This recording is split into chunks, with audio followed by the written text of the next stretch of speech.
Salut. J'ai pensé à un truc là. À mon avis, une des raisons qui fait que... Il y a un truc qui fait que l'homme pourra peut-être jamais vivre en paix. Et on est condamné à se faire la guerre. En tout cas, l'humanité est condamnée à être divisée en deux. Ce qui est un peu triste peut-être, mais je pense pas qu'on puisse sortir de ce conflit. C'est la croyance dans la vie, enfin la vie après la mort, grossièrement. Est-ce que quand on meurt, notre âme disparaît? Ou est-ce que tout s'arrête? Et c'est vrai qu'il y a vraiment deux manières de... Personne ne le sait.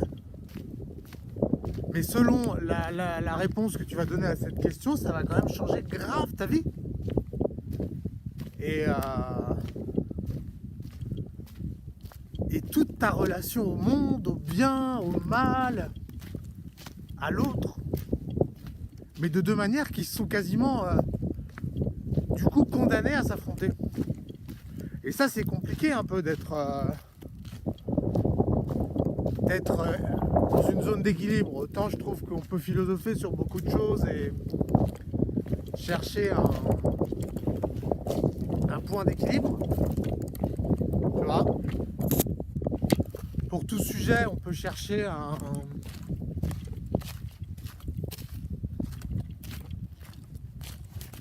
le point neutre. Mais sur ce sujet, c'est compliqué. De deux choses l'une, soit la vie s'arrête net quand tu meurs, soit ton âme va au ciel, se réincarne, ce genre de truc, tu vois. Et tu peux pas être au milieu, tu vas dire un peu l'un, un peu l'autre. Parce que si déjà tu dis un peu l'un, un peu l'autre, grossièrement, c'est très compliqué en fait. C'est très compliqué et ça rend, je trouve, la communication assez impossible en fait avec ceux qui pensent pas comme toi. Et c'est à mon avis à l'origine de beaucoup de guerres. Et il se pourrait fort que ça dure jusqu'à la fin des temps parce que on le saura jamais à part une fois mort quoi. Parce que prenons un exemple. Bon, moi je pense que l'âme s'incarne dans le corps, dans ce corps, que l'âme ne meurt pas en fait, c'est un passage. Ce qui revient d'ailleurs en une forme de croyance en Dieu, tu vois, aussi, il y a de ça. Mais je vois les mecs qui croient pas en ça, que je supporte pas. C'est avec eux que je m'embrouille en fait, parce qu'on n'a pas la même lecture du monde évidemment. Parce que par exemple pour ces types, pour quelqu'un qui croit pas qui croit que la vie s'arrête à la fin de sa vie quoi. Surtout que c'est les dominants aujourd'hui. Ultra matérialiste, jouis un maximum de ta vie, pas la peine d'imaginer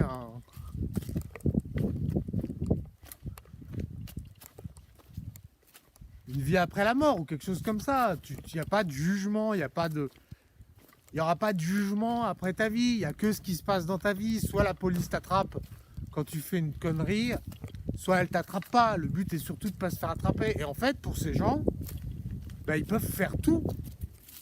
Pour quelqu'un qui croit qu'il n'y a rien après sa vie, tout est permis en fait. Tout est permis. Il n'a aucune raison d'être une bonne personne. Il peut mentir, il peut trahir, il peut tuer. Ce qui compte seulement, c'est que personne ne le sache de son vivant. Puisque son âme n'aura pas à subir les affres. Quelle est ta raison d'être épanoui, d'être un être hautement spirituel au lieu de te contenter de jouir en permanence? Tu peux être un pur enculé. Et c'est ça qu'ils font les mecs, parce que pour eux, tout s'arrête ici. Donc c'est le mensonge, la trahison, mais parce que tu t'en bats les couilles. Tout ce qui compte, c'est que les gens ne te chopent pas. Il n'y a pas de regard supérieur sur ce que tu fais. Et je comprends quelque part leur logique. Si tu pars de ce postulat, que tu seras jamais, on ne voit pas ce que tu fais, enfin qu'il n'y a pas de regard supérieur sur ce que tu fais, que tu ne seras pas jugé, que ton âme n'aura pas à subir sur un long délai les conséquences de ses actes ici-bas. Mais c'est clair, ça justifie, ça explique énormément de choses dans le monde, du monde dans lequel on vit. Ça explique tous ces enculés, tous ces égoïstes. Ma gueule, ma gueule, ma gueule, j'en prends un maximum, je me gave un maximum, vous pouvez tous aller crever, j'en ai rien à foutre, puisque mon âme, de toute façon, ne sera pas jugée.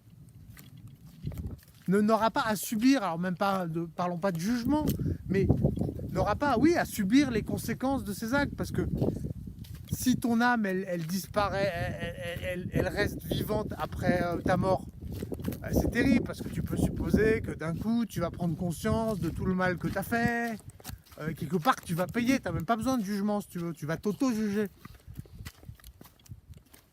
Du coup, celui qui croit vraiment que son âme va pas disparaître, il est condamné un peu à être une bonne personne. Parce que dans sa tête, il sera... il faudra qu'il vive pour l'éternité quasiment avec ce qu'il aura fait ici-bas. Alors pour le mec qui croit que son âme va disparaître avec sa mort, il a qu'à tenir le coup pendant quelques décennies et c'est bon, tu vois, quelques Xanax, un peu d'alcool, et ça passe. Et forcément, bah du coup, il y a un conflit. Il y a un conflit parce que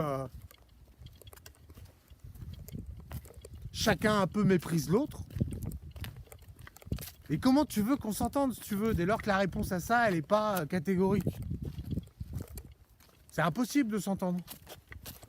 On est un peu condamné à se faire la guerre, puisque pour le mec qui croit qu'il y a une vie après la mort, ou une vie, forme de vie, j'arrive pas à trouver la manière de le formuler, mais enfin tu m'as compris.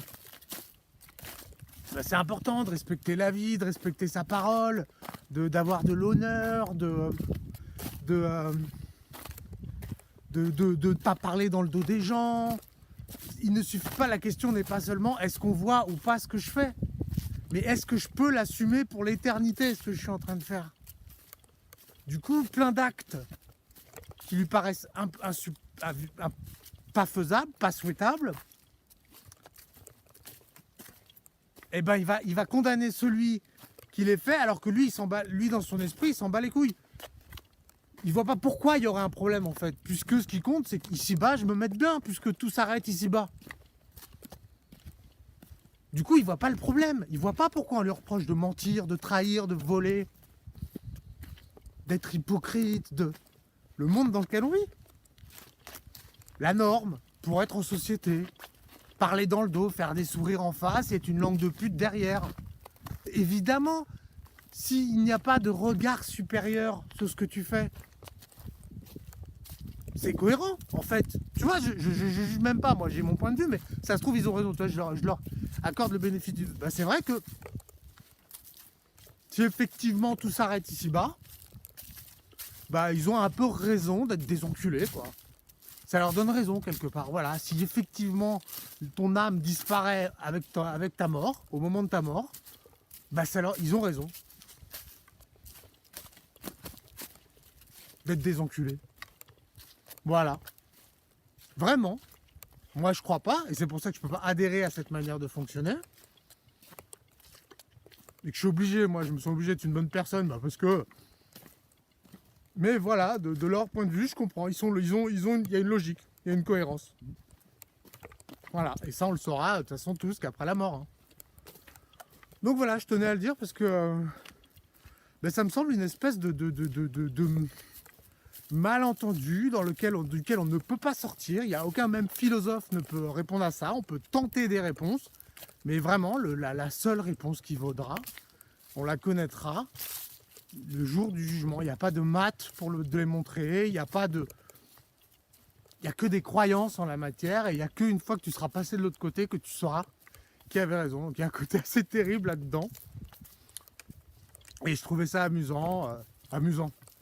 En tout cas, peut-être ça Si ça éclairera ta lanterne pour un certain nombre d'incompréhensions et de lectures du monde